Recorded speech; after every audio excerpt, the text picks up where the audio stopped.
Most companies have codes of ethics, also known as codes of conduct, that apply to a wide variety of items.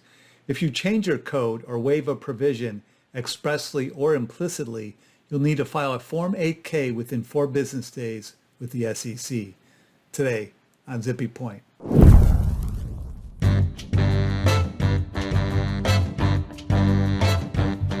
I'm Brock Romanek, and I'm a big fan of U's.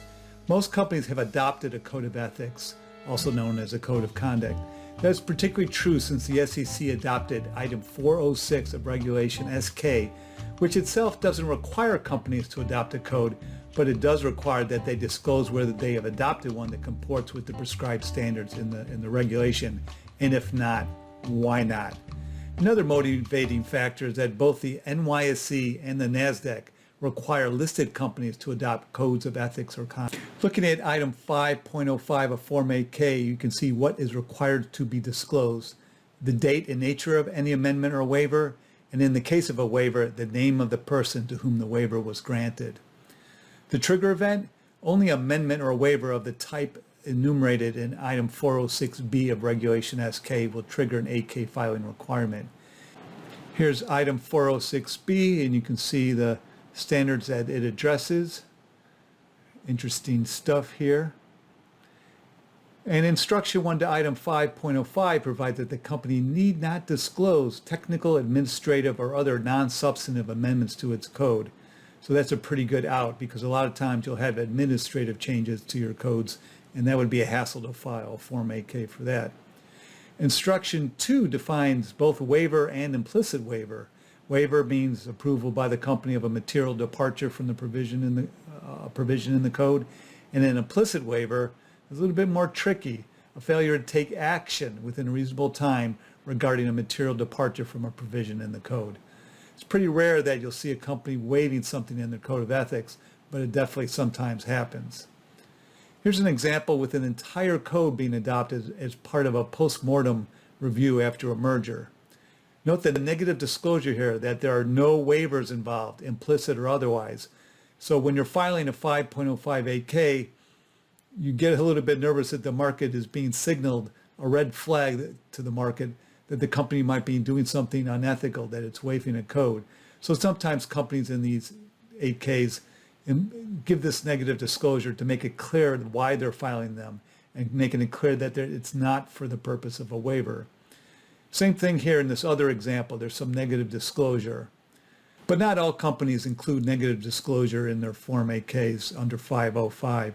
Here you'll see an example that doesn't do it. It does file the full text of the code as an exhibit. That's typical, and gives the disclaimer that, description of the change in the code is qualified by the exhibit in its entirety. And some companies are so worried about the market thinking that they've waived their code of ethics that they put this kind of statement up on their investment relation web pages, that they haven't waived anything, at least currently. Let's spend a minute on the exhibits. Item 9.01 of Form 8K is the item under which exhibits are filed in these 8Ks. And you refer to item 601 of Regulation SK to see what numbering that you then use under item 9.01. In this case, when you look at item 601 of Reg SK, you'll see that for amended code of ethics, it's exhibit number 14. So this example shows the exhibit as number 14, but also shows how a company is able to squeeze in 2 separate items in a single 8K, 2 completely different events in a single 8K, so they don't have to file 2 separate 8Ks. In this case, the company has recently announced a results of operations that's filed under item 2.02 of 8K. So you'll see there's a press release included in the exhibits under number 99. But then also you have a change in the company's code that requires an exhibit to be filed under item 14.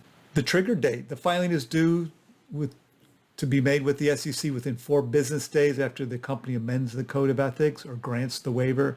That's the date to put on the cover page of the 8K as the date of event.